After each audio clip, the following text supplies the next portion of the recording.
on this Wednesday night. Oh my God, guys, there's a fire! Fires continue to rip through California, leaving dozens dead and many more missing. I went to 11 different shelters looking for him. Tonight, we take you to the heart of it, tracking that desperate search. We're getting a lot more guns off the street, yet these shootings keep on happening. Toronto sets a grim record, the most murders in 1 year. I know it wasn't gonna be easy. But what happens to survivors of gun violence? The many challenges they face after the bullet.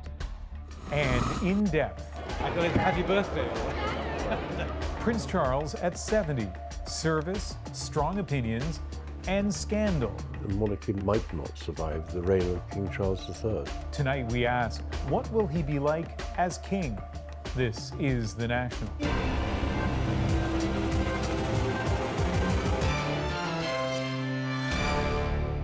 You just don't know it until you're in it. We are getting a new sense tonight of the sheer size of the loss as an inferno continues to burn California. The death toll keeps going up. The search for the missing expanding. And the wind so hot, so dry, so fast. People there say it's like a blowtorch. East of LA this morning, as a new fire cropped up, the blare of car horns was the frantic warning turned wake-up call. Get out of bed and get out. Firefighters scrambled and managed to contain the fire before it got too ugly.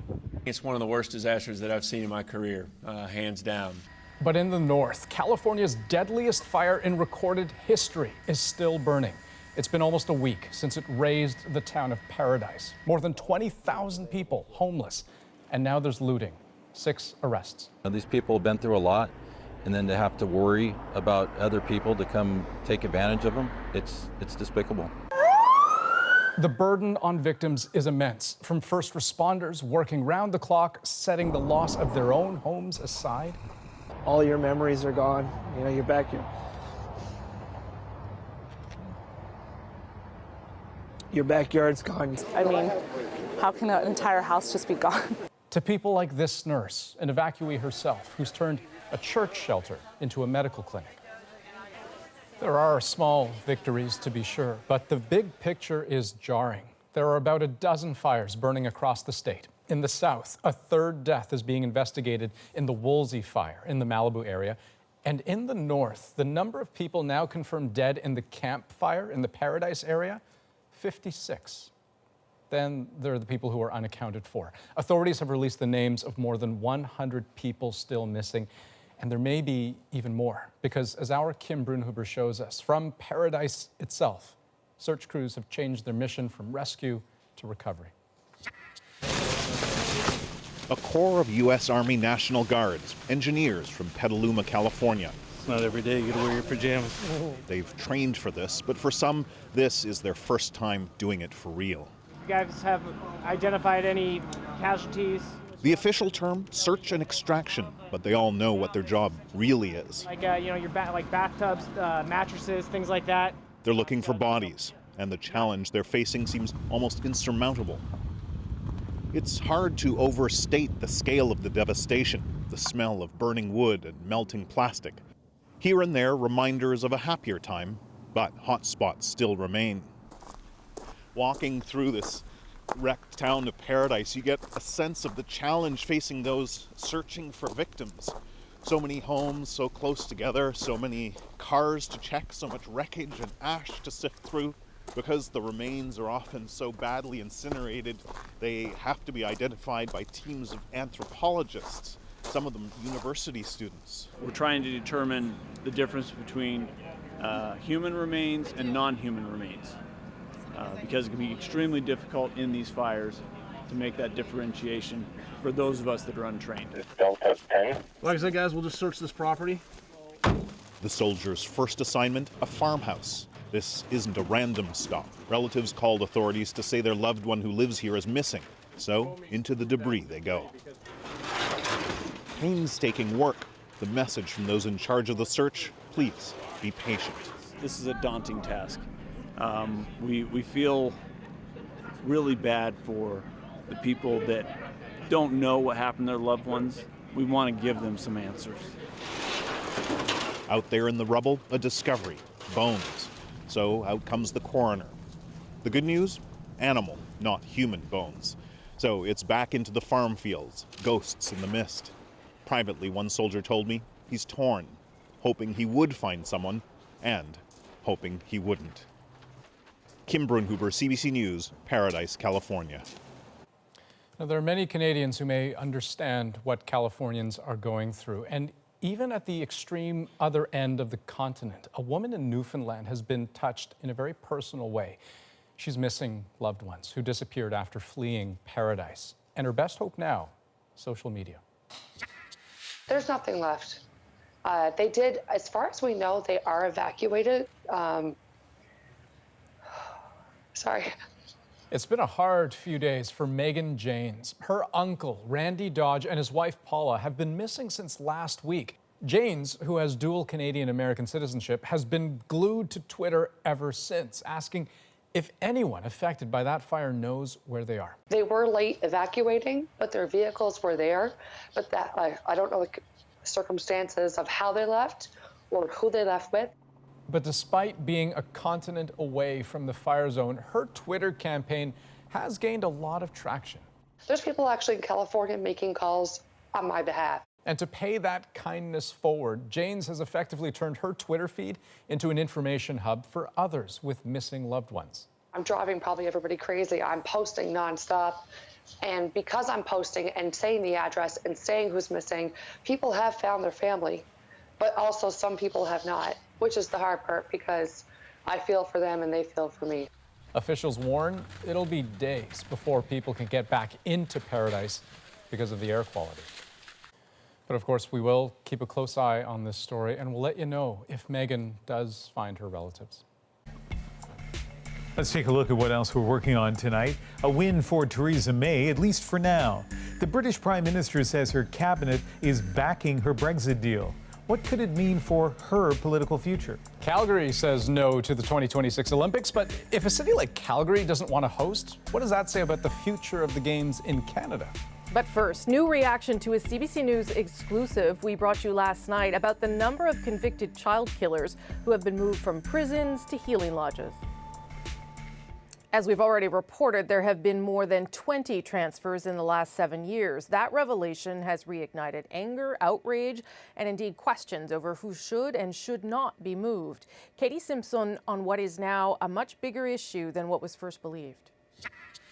Rodney Stafford says it's all a little baffling, learning he's not the only parent of a murdered child whose killer had been transferred to a healing lodge. I don't even know what word to use. Just confusing as to how many times this could happen. It's not right and it's not warranted by any means. As CBC News first reported last night, 22 child killers have been placed in healing lodges since 2011. Those transfers happened under the current Liberal government and the previous Conservative. I only wish that we had known this 10 years ago and taken proper steps to make those changes. Justice! Outrage spread earlier this fall after the public learned Terry Lynn McClintock, one of 8-year-old Tori Stafford's killers, was transferred from a traditional prison to a healing lodge. The government ordered a review. The transfer policy changed, sending McClintock back to jail, but only after a divisive and bitter partisan political debate. I wish we could get to the point where there's a bipartisan effort to deal with this huge problem. But one of the creators of the Healing Lodge program is defending it. While Dale LeClaire can't speak specifically to the McClintock case, he says these facilities have helped rehabilitate some offenders. Healing lodges are designed for healing people, for helping people change their ways, helping people to understand there's a good way of living. Not everyone feels that way, and Tori Stafford's dad says if other parents in his position are upset, they should reach out for help. Find out what your legal rights are.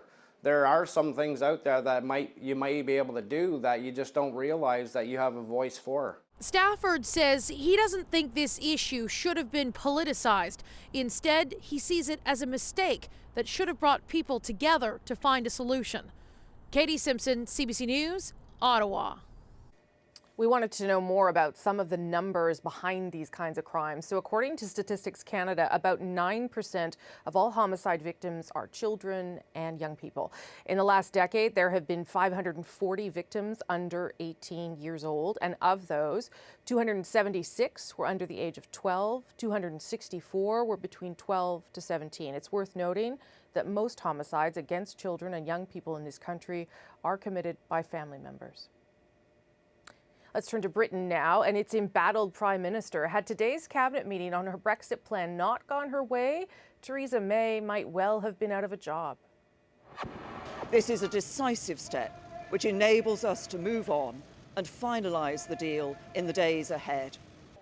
You can hear the yelling as she tries to talk to media there. The plan's saving grace appears to be the total lack of an alternative. Much of May's cabinet loathes her Brexit strategy, but they're backing their leader for now. What comes next could be even trickier, winning approval in Parliament and then from all 27 members of the European Union. Brexiteers, meanwhile, are sharpening their knives. They'd rather see a chaotic, hard exit with no agreement at all, rather than settle for May's terms. As Margaret Evan tells us, it's clear both May and her deal aren't out of danger. Have you got the cabinet's backing, Mrs. May? A day of reckoning for Theresa May. All eyes on 10 Downing Street as she left for the British Parliament this morning. And questions to the Prime Minister. Greeted by a rambunctious House, eager for the details of her draft agreement with Brussels, a deal May insists will deliver on the results of the Brexit referendum. We will deliver Brexit, and the United Kingdom is leaving the European Union on the 29th of March 2019. Maybe there are still plenty of bumps in the road ahead. Labour respects the result of the referendum. But what we don't respect is the shambolic mess that this government has made of negotiations. The opposition Labour Party is almost the least of May's worries. Talk of a non-confidence vote now swirling amongst the discontented ranks of her own Conservative MPs. I do feel that we are getting at the point where there's going to be a confidence vote on the Prime Minister, given the controversy around the Brexit proposals. Pro-Brexit campaigners accuse May of selling out by agreeing to remain in a customs union with the EU until the thorny issue of Northern Ireland's border is resolved. And those who would remain haven't given up on the fight for a second referendum. Well, I think all the friends of Britain, whether they're in Europe or Canada or elsewhere, are just utterly baffled, because this is a kind of project of national self-harm. Those are the battles still to come. Today's scene's just a dress rehearsal for the day the agreement is actually put up for a vote. For May, today was about surviving her own cabinet, and she appears to have done that. Emerging after 5 hours of talks to declare a victory of sorts. The choices before us were difficult, but the collective decision of Cabinet was that the government should agree the draft withdrawal agreement and the outline political declaration. But she cut a lonely figure. Another day of reckoning, surely on its way. Margaret Evans, CBC News, London. Now we want to take a closer look at the future of the Olympics in this country. People in Calgary have made their views clear. In yesterday's plebiscite, they said no to a bid for the 2026 Winter Games. It is shocking what happened. I can't believe we voted against it. Calgary's already an Olympic city. We don't need it right now. I think it's a lot of financial pressure on the city. In a statement, the International Olympic Committee said the no victory was no surprise, following the political discussions and uncertainties right up until the last few days. It is disappointing that the arguments about the sporting, social, and long-term benefits of hosting the Olympic Games did not sway the vote. Those arguments never caught fire for Calgary 2026, so we asked Carolyn Dunn to examine where that may leave any future Canadian bid to host the Games. Today, sheer disappointment at Calgary's Olympic Oval. Some athletes are worried the aging facility will never be upgraded, and future Olympic dreams will be crushed. It's a little dark and gloomy, and normally I wear a Calgary hat to training, and I wear it to warm up, and I don't know if I could have It was a tough pill to swallow to try to put it on this morning. Calgarians voted no! This was the moment Calgary's bid died, with more than 56% voting no. Among many reasons, a deep mistrust of the International Olympic Committee. It's the IOC's event, so they can call the shots, and they do. But that's not necessarily in Calgary's interest. The lure of the Olympics has taken a beating over egregious cost overruns and waste, and of course by doping scandals. Bob Richardson was the chief operating officer of Toronto's 2008 Olympic bid. He says there's a major disconnect in the process. People need to feel that the games are about sport, that they're about athletes, and they're about community benefits, and that they're not about the IOC. And people aren't feeling that right now.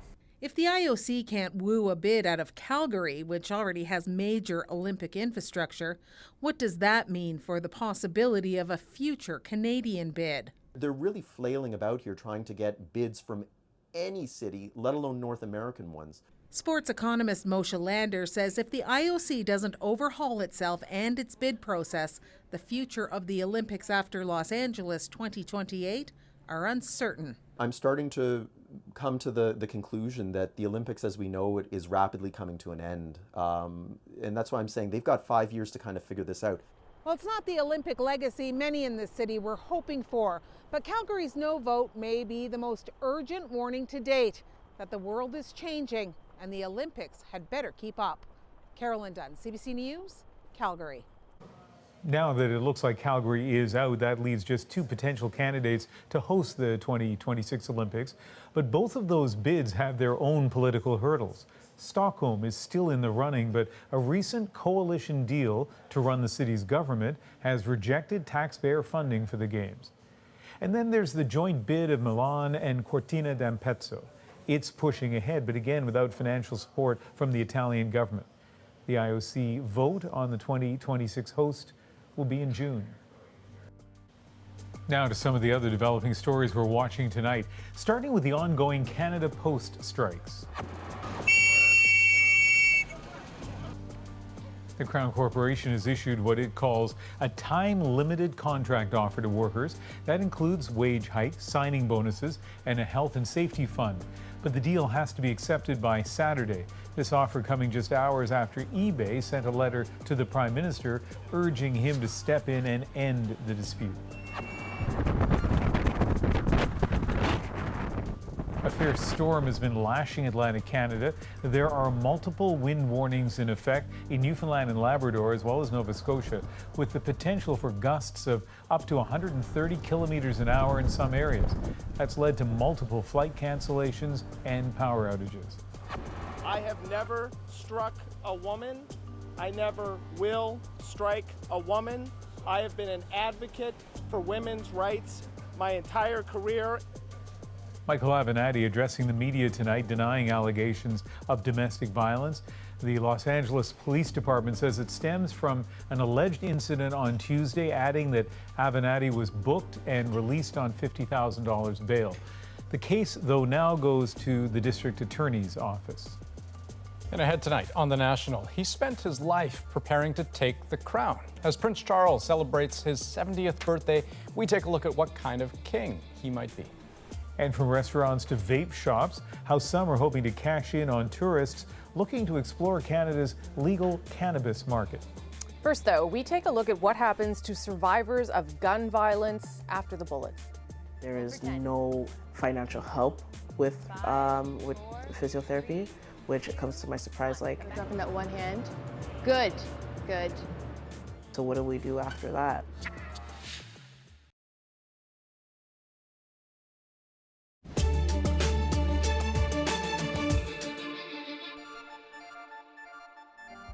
Tonight, we're taking a closer look at what happens after the bullet to victims of gun violence. That's because after a shooting overnight, police in Toronto are investigating the 89th homicide of the year in that city, and that ties the all-time record was set back in 1991. This is the scene of the latest homicide, a quiet residential street rattled by the sound of gunfire in the middle of the night. This is unreal to me. This happened so many times this year, and to think it happened in my own neighborhood, like, it could have been me, you know. Police say it was a shootout involving multiple vehicles that left 22-year-old Johannes Branu dead. According to investigators, 4 guns were used, and the victim who was targeted was also armed. The amount of firepower that was out there on that quiet residential street, and it is alarming to us. We're getting a lot more guns off the street now than we ever have, and yet these shootings keep on happening.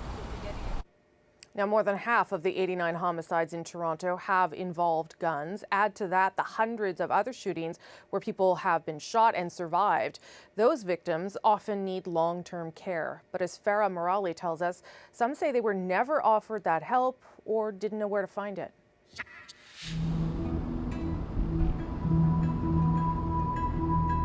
I thought the guy that was celebrating the baby shower was letting firecrackers go for the baby shower. I didn't know it was gunshots until I seen everybody else start running. When did you realize you'd actually been shot? After I broke my femur trying to run. So it hit and it broke the femur, but not completely. So I'm the one that broke it completely trying to run. Then I get another shot. Then I know, okay, this is serious. Then I think I'm gonna die at this moment. Like, I think death is coming. To this day, Michael Fenty doesn't know who shot him in both legs. That's why he doesn't feel comfortable showing his face. What he does know, he wasn't the intended target. I got fragments left in my left leg. I got a metal rod going through my femur, 3 screws in my knee, 3 screws in my hip. I got nerve damage in my left leg. My sciatic nerve is messed up. My tibia is broken. Did someone sit down and talk to you and say, hey, this is what your life is going to be like, or this is what is going to be? No help for mental, no help for physical. I had to take care of myself. Rehab, therapy, I had to pay for that myself. Nobody came here to say, hey, this is a program that you can take, get help with whatever you're coping or going through. Like, Fenty is not alone. Many gunshot victims of color have a similar story.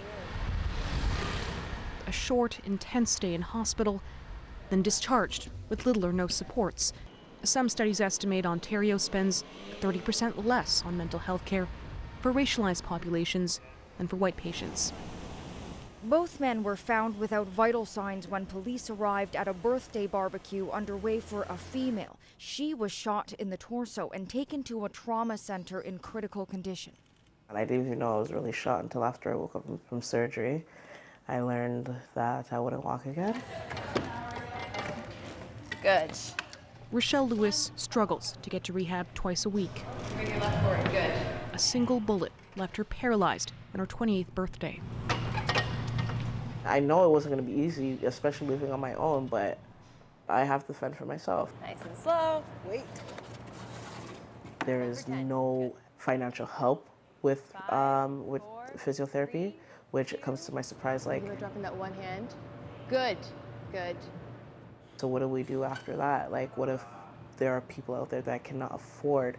Like, I max out my credit cards every month to pay for this. 3, good. Get nice and tall. If I don't go to physio, you could only imagine that I do not get out of bed. And I don't like that because then everything else gets to me. My mental health gets to me. So I respond to crisis. So when there's a shooting, I get in my car and I go. Reverend Sky Starr knows firsthand how little support gunshot victims of color receive. She travels around Toronto offering counseling for gunshot victims.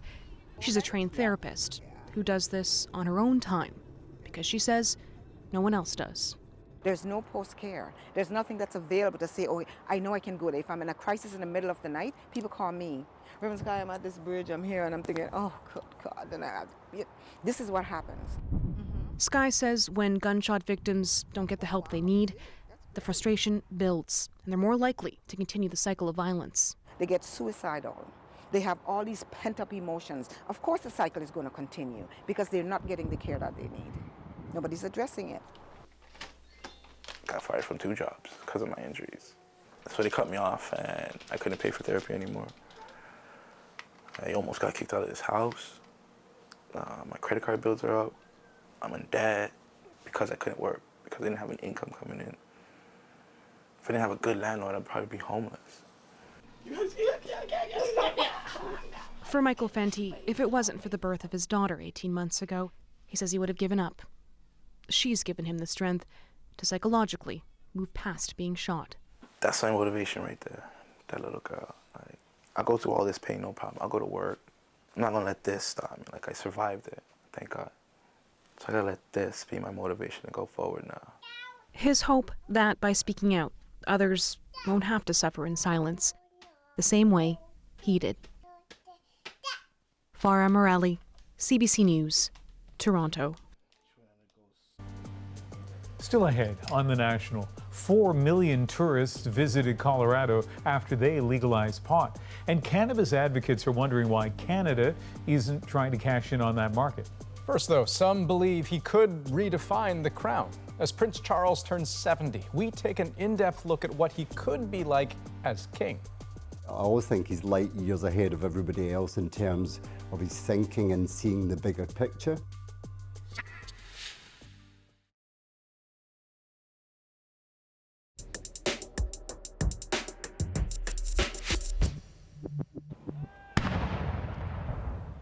A 41-gun salute from the British Armed Forces to kick off a royal birthday celebration. Prince Charles is 70 years old today. How are you feeling today, Prince Charles? How am I feeling? Yeah, everything's still working? Older.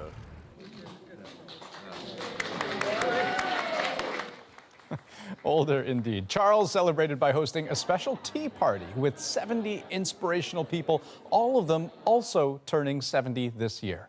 Then, later in the day, the Queen threw a private black tie gala for her eldest son. Prince Charles has spent a lifetime in waiting ahead of a job he was born to do. In time, he will succeed his mother and become king. But while he's already waited longer than any other royal to become monarch, it would seem the transition from queen to the next king is quietly underway. In tonight's dispatch from London, Thomas Dagla looks ahead to what kind of king the future Charles III could be.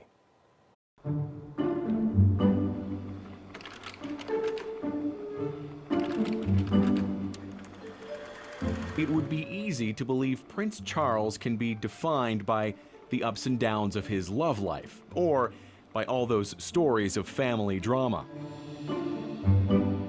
But he usually has plenty more on his mind. I always think he's light years ahead of everybody else in terms of his thinking and seeing the bigger picture. And now, well past retirement age, Charles is primed for the job made only for him, ready, perhaps, to redefine the crown itself. He's dealing with stuff that a lot of politicians find sometimes a little bit sensitive.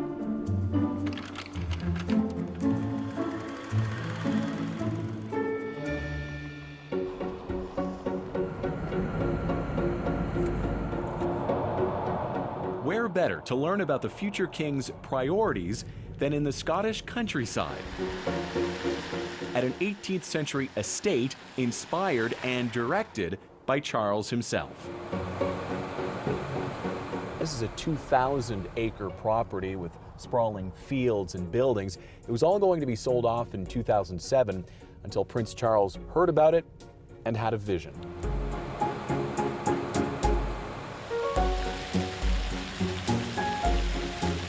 He brokered a deal worth more than $90 million to save the estate known as Dumfries House.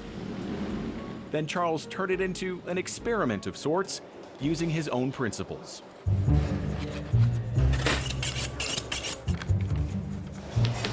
Employment, education, and sustainability. All the prince's ingredients blended together in the Dumfries House kitchen. Today, they're prepping a meal for 600 guests. It's a colossal job, especially when dealing with royal demands. Just ask executive chef Tom Scoble. The Prince is very concerned with that, with sustainability. He obviously is organic as we can, if we can. And it is very important to him. That means those veggies come right from the property or nearby. And yes, that's local meat as well. This kitchen acts as part catering service, part workforce college, where aspiring chefs sign up for training. Kim Monahan took the 5-week session, then got a job out of it. I was jobless and I was a single mum, and the course gave me a lot of confidence and a lot of belief in myself. That's kind of the goal through this whole place, to slash unemployment and empower the local community. Reinvigorating the textile industry through skill development. So this is their little nest boxes. This is where they all come to lay their eggs. And teaching school kids about rare animal breeds, such as the Scots Dumpy Hen and the delightful Tamworth Pig. Some of the things that we are doing here, he was saying 30 years ago or 40 years. The special thing about Dumfries House is that you can actually physically see what he was talking about. Kenneth Dunsmuir runs the Prince's Foundation and keeps Charles informed of what goes on here with a report every Friday.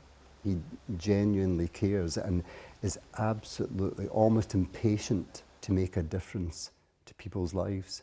And I think to ultimately have a monarch who has that as part of his DNA that's ingrained in him is just, would be phenomenal.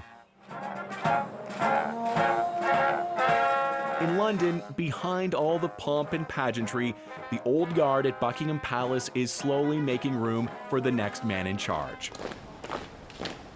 Down the street, the current resident of Clarence House, Charles, is being handed the reins of royal power. He's already receiving all government papers and is said to meet with the Queen every week in private without butlers or aides, a sort of handover briefing from one head of state to another. She's going to be a tough act to follow, but I think that they're trying, and the Queen is trying at this moment, working with the Prince of Wales to make that transition as seamless as possible. Elizabeth doesn't travel overseas anymore, so her son has picked up the slack, representing the Queen on more foreign visits than any other royal, solo or with his wife Camilla. Just in his 70th year, he's flown to the Caribbean, then down under, and to West Africa, usually drawing attention to the plight of the environment, but never shying away from any photo op the locals will have him do. I mean, this was in the Borneo jungle, which was amazing. As the Prince approached this milestone birthday, longtime royal reporter Robert Jobson followed him around and got rare insight into the future king's thinking for a book about Charles at 70. I don't think you're going to see quite so many people on that balcony when it comes to big occasions. I think it'll be a core of Charles, his family. I think it'll be William and Harry and their children. But I think it is probably time to slim down the monarchy, and I think that's what the Prince of Wales will do. There's no question Charles has strong opinions, as opposed to his mother, who's always kept the world guessing about what she really thinks.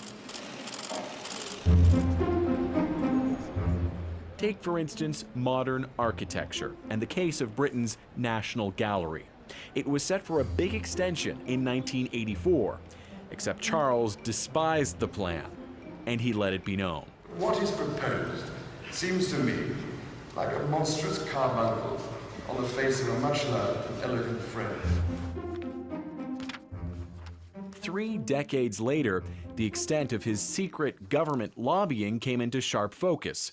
Britain's Supreme Court allowed the release of the Prince's letters to cabinet ministers advocating for singular issues such as alternative medicine and a badger cull.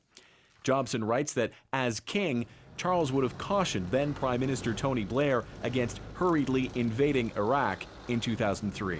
Those meetings would have been harder for the Prime Minister because he still has a role to play to explain to the King why he wants to take a country to war, and I don't think it would have been that easy. Unbelievable if I think about the stereotype that was Jonathan Porritt has advised Charles on environmental issues for decades. He acknowledges the Prince's views on some matters aren't universally accepted. Constitutionally speaking, he's going to have to be much more careful about how he articulates some of these things. Was there any point ever where you had to say, with respect, Your Highness, I disagree with you on that point? Prince of Wales enjoys a good debate about many of these issues, and they're not uncontroversial. So, what happens if he oversteps his boundary? That's the focus of the play King Charles III, presented at his alma mater, the University of Cambridge. The Queen is dead. Long live the King. that's me. In the title role, 21-year-old law student Ferdinand Hawley. Changing all of my vowels to fit Charles's very, very posh voice has been difficult. Written in Shakespearean blank verse, the play explores a future in which King Charles refuses to sign a bill into law. Use my royal prerogative to hear dissolve this parliament at once. Setting off a constitutional crisis and riots in the streets. We don't know whether it's going to go down like that. Having said that, I do worry about what will happen when the Queen dies. Charles is an opinionated figure. Hip hip, hooray! Hip hip, hooray! In this alternate universe, Kate pulls the strings, I know, but you're beautiful. and Harry dates a Republican. Oh, and the ghost of Diana shows up as well. Such pain, my son. Spoiler alert, in the end, Charles abdicates and William takes over. My son, God save you.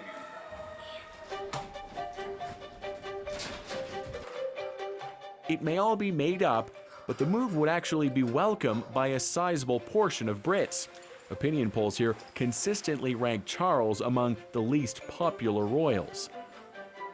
He has got the point, clearly. Political writer Geoffrey Wheatcroft fears a real constitutional crisis. He says he won't be a meddling king. Even with Charles's recent pledge not to meddle in government affairs as king. The great secret of the constitutional monarchy is that the monarch has no opinions. Not trying to be ominous, I think that the monarchy might not survive the reign of King Charles III. Charles has been waiting his whole life to ascend the throne, and it could still be years away. He's accomplished plenty as a prince, and only he knows what he'll do as king. Thomas Dagle, CBC News, London. Up next on The National, business owners in BC are hoping politicians will see what they do. That cannabis can give Canada a big tourism bump. Our politicians are not promoting cannabis tourism or promoting BC's cannabis industry in the same way they will very readily promote BC's wine industry. And tomorrow night on The National, At Issue will be here to dissect the week of political news, including the use of one word that's getting a lot of attention these days. As world leaders gathered in Paris to mark the end of the First World War, warnings about the rise of nationalism seem top of mind. First, from French President Emmanuel Macron. Le nationalisme en est la trahison. Calling nationalism a betrayal of patriotism. Then, from Canada's Prime Minister. When people feel their institutions can't protect them, they look for easy answers in populism, in nationalism, in closing borders. And we know where Trump stands. You know what I am? I'm a nationalist, okay? I'm a nationalist. So what are the consequences of those messages? Andrew, Chantal, and Andre Domise will join me for my favorite night of the week, At Issue, tomorrow night on The National.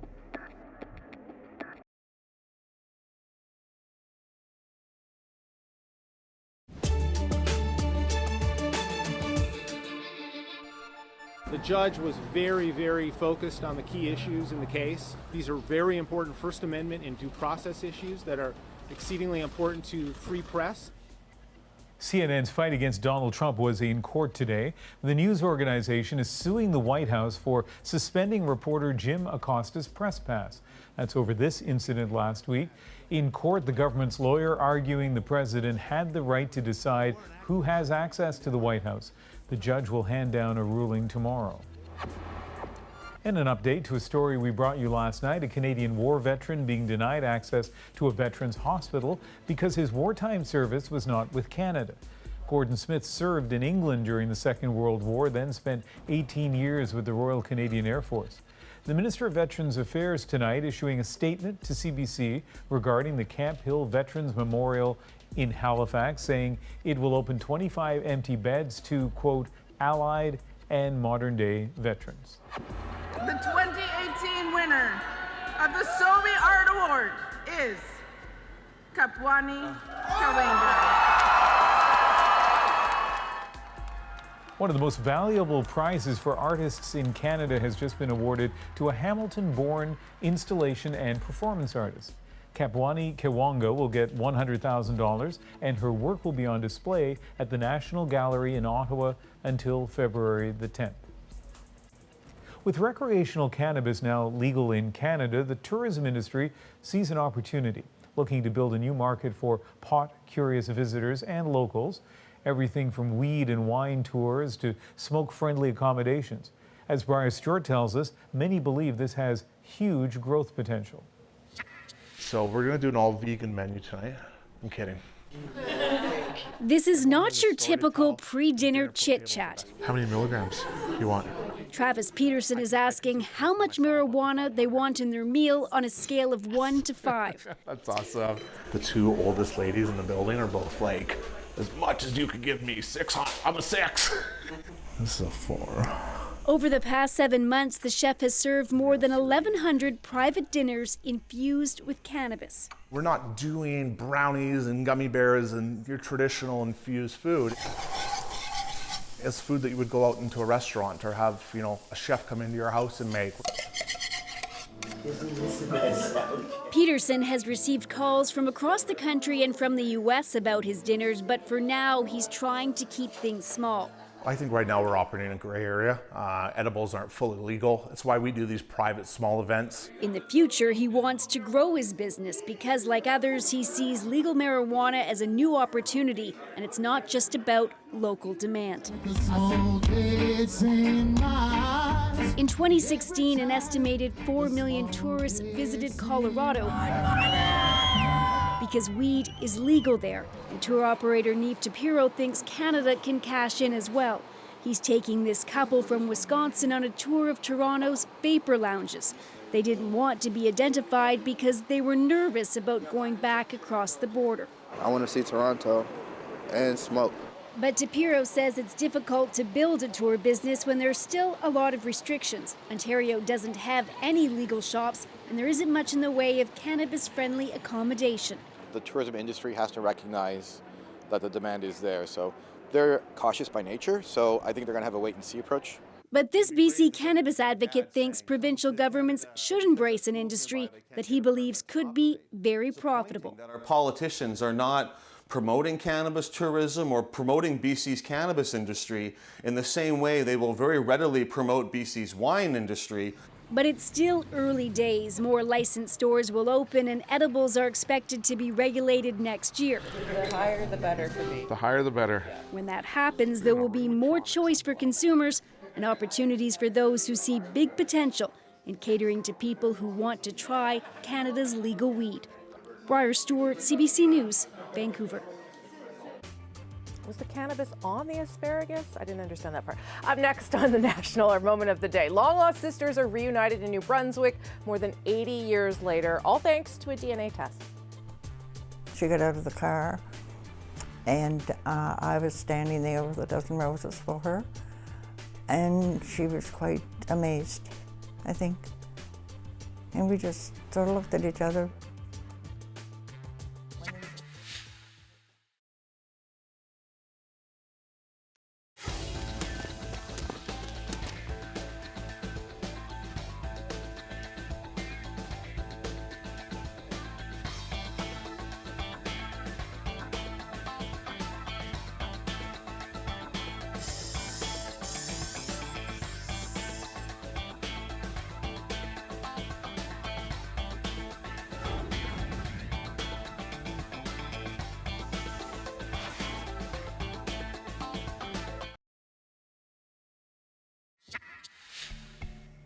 Gladys Craig had more than 8 decades of family memories, but none of those included an older sister until now. That's when a DNA test kit, a gift from her children, revealed a family secret, an 89-year-old sister, and turns out both women live in New Brunswick. And the story of how they met is our moment of the day. I was forced. They just put the thing in front of me, told me to spit. And then when mine come back, she said, I did have a sister. She got out of the car, and I was standing there with a dozen roses for her, And she was quite amazed, I think. And we just sort of looked at each other, but there was some things that reminded me of her mother. I said, you can ask me anything you want. I was open for that, and she did answer a few questions. You just want to be, let her know that she is accepted. It's too bad she didn't meet any of the family, but if it hadn't been for my aunt, I would never have searched for her. So think about this. They were born in the Great Depression in PEI, taken as babies and raised by the Sisters of Charity of the Immaculate Conception, and in 2018 reunited by a DNA test. No writer would dare create that plot. No, and Betty, who's the 89-year-old sister, was raised on her own. She had no siblings. And so not only does her sister arrive, but this whole ready-made family that she had wanted throughout her life is there on her doorstep for her. I just love that Gladys brought a dozen roses. That is the most adorable, charming thing ever. And so right now, the two sisters, apparently they talk a few times a week on the phone. They have a plan to get together soon. And mark it in your calendars. So next April, Betty's 90th birthday coming up. They're planning a big shindig, so get the party hats on. Lovely. One of us should go there. Yeah, we should. It's a good idea. Andrew can go. Okay, I'll take that. That's the National for this Wednesday, November 14th. Have a good night. Hey. Good night.